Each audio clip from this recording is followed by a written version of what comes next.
Everyone, my self Ashish Singh. मैं भाई Ashish Singh Prayagraj UP से आपका स्वागत करता हूं हमारे यूट्यूब चैनल पर, जिसका नाम है रिवाइवल थ्रू क्राइस्ट, मसीह के द्वारा जागृति। और आज हम बात करने जा रहे हैं मित्रों की। जी हाँ, यदि परमेश्वर पिता की ओर से चुने हुए लोग आपके जीवन में हैं, यदि वो आपके मित्र हैं, तो आप निश्चय आशीषित होंगे और आपके द्वारा लोग आशीषित होंगे। जी हाँ, मैं बात कर रहा हूं वचन से, परमेश्वर पिता के वचन से, डैनियल नबी की और उसके मित्रों की, शद्रक मेशक अबेदनगो की। ये कौन है? कैसे ये प्रभु के लोग हैं?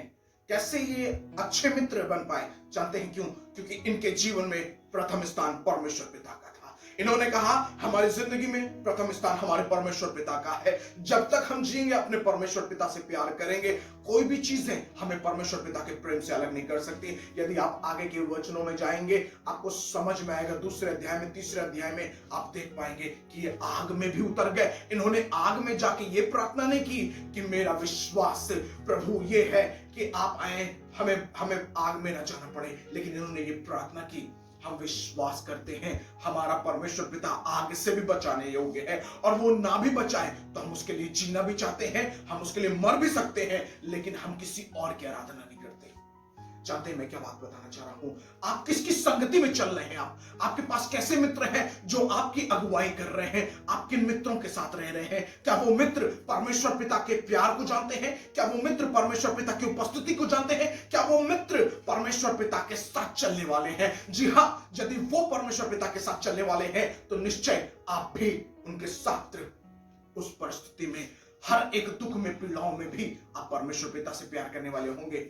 नीति वचन में कहता है सुलेमान, बुद्धिमान की संगति कर तो तू बुद्धिमान हो जाएगा, और मैं कहता हूं कि यीशु मसीह की संगति कर तो तू यीशु के समान हो जाएगा। आज हमें संगति की जरूरत है। हम कैसी संगति में रह रहे हैं? हमारे दोस्त कैसे हैं? हमारे रिश्तेदार कैसे हैं? हम क्या अपने आसपास के लोगों में विश्वासी हैं? क्या हमारे आसपास के लोगों में विश्वास पाया जा रहा है? यदि वो विश्वासी हैं और उनमें विश्वास पाया जा रहा है, निश्चय आपका विश्वास बढ़ेगा और आपके द्वारा बहुतेरे आशीषित होंगे। मैं दानियल 1 अध्याय उसके 17 पद में आपको इन मित्रों की कुछ खासियत बताना चाहता हूं। इसमें लिखा हुआ है, परमेश्वर पिता ने उन चारों जवानों को सब शास्त्रों और सब प्रकार की विद्याओं में बुद्धिमानी और प्रवीणता दी, और डैनियल सब प्रकार के दर्शन और स्वप्न के अर्थ का ज्ञानी हो गया। जानते हैं, यदि आपके मित्र बुद्धि में हैं, यदि आपके मित्र परमेश्वर पिता के डर में हैं, तो निश्चय आप उनके साथ रह के बुद्धि की बात सीखेंगे, परमेश्वर पिता की बात सीखेंगे, परमेश्वर पिता के ज्ञान को सीखेंगे, और निश्चय जानिए आपको परमेश्वर पिता बढ़ाएगा, आशीषित करेगा, और आपके द्वारा बहुत तेरे आशीषित होंगे। मैं इसी डैनियल की नबी के बारे में बात करना चाहता हूं। यह है कौन? क्या ये प्रीच करने वाला है? नहीं। क्या इसने भविष्यवाणियां की हैं? क्या इसने मुर्दों को जिंदा किया है? क्या इसने चंगाइयां की हैं? कुछ ऐसा नहीं किया, लेकिन इसने, जानते हैं, प्रार्थनाएं की है। बाइबल कहती है ये 3 पहर प्रार्थना करता था, और जो व्यक्ति प्रार्थना करता है, वो प्रार्थना का जीवन वाला व्यक्ति परमेश्वर पिता को खुश करता है। और हमारा यीशु मसीह भी प्रार्थना करने वाला था। अगर आप देखें तो वो अकेले में पहाड़ पर जाके प्रार्थना करता था, गतसमनी में बैठ के प्रार्थना कर रहा है, क्रूस पर चढ़ के प्रार्थना कर रहा है, हे पिता इन्हें क्षमा कर। और आज भी बाइबल बताती है कि आज भी वो पिता के दाहिनी ओर हमारे लिए विनती निवेदन कर रहा है, आज भी प्रार्थना कर रहा है। क्या आप प्रार्थना करने वाले हैं? यदि आप प्रार्थना करने वाले हैं, निश्चय जानिए आपके द्वारा बहुत तेरे आशीषित होंगे। निश्चय जानिए परमेश्वर पिता आपको महिमा में इस्तेमाल करेगा, और आप ही नहीं, आपकी प्रार्थना के द्वारा आपका देश, आपका प्रदेश आशीषित होगा। प्रभु आपको आशीष दे।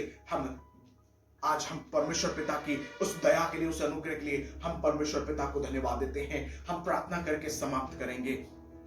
आसमान और जमीन के पिता, हम धन्यवादित हैं आपकी हर एक भलाइयों के लिए। हम जानते हैं हम में योग्यता नहीं है, लेकिन पिता आपकी दया है कि हम जीवित पाए जा रहे हैं। हमारी प्रार्थना है पिता, हमारे देश पर, हमारे शहर पर और अपने लोगों पर आशीष दें। हमारे विश्वास की रक्षा करें पिता, कि हमारा विश्वास प्रतिदिन बढ़ता जाए। यदि हम में अविश्वास की दशा हो, तो आप हमारे अविश्वास का उपाय करें, हमें प्यार करें, हमारी मदद करें, सहायता करें, और हमारे विश्वास को बढ़ाएं। हमारी प्रार्थना के जीवन को बढ़ाएं और हमारे मित्र, हमारे दोस्त, हमारी संगति में वो बुद्धिमान हो और उनकी संगति में हम बुद्धिमान हो और हमारे द्वारा पिता की महिमा हो। हमारी प्रार्थना है पिता, हमारे आसपास के लोग, हमारे मित्र, हमारे परिवार, हमारे रिश्तेदार सब परमेश्वर पिता आपके प्यार वाले हों, और यदि वो नहीं है तो हमारी प्रार्थना है, हमारी प्रार्थना और हमारे जीवन को देख के प्रभु वो भी विश्वास में बढ़ते जाएं।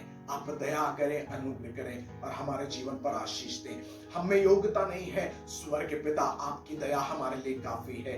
हम दया मांगते, अनुग्रह मांगते, सारा आदर महिमा स्वर्ग के पिता आपके चरणों में रखते हैं। प्रभु यीशु मसीह आपके सामर्थी और अद्भुत नाम में मांगते हैं, आमीन। प्रभु आप सबको आशीष दे। God bless you all. यदि आपको इस वचन से और प्रार्थना से आपको आशीष मिली है तो प्लीज लाइक, सब्सक्राइब और शेयर करें और परमेश्वर पिता की महिमा करते जाएं। आप कीमती हैं परमेश्वर पिता की निगाह में और आपकी प्रार्थनाएं आशीषित हैं, कीमती हैं। आपकी एक प्रार्थना आपके परिवार के लिए, आपके खुद के जीवन के लिए और आपके देश और आपके मोहल्ले और आपके परिवार के लिए, आपके लोगों के लिए आशीष का कारण होगी। इसलिए प्रार्थना करिए और प्रतिदिन एक दूसरे को उत्साहित करिए। God bless you all. प्रभु आप सबको आशीष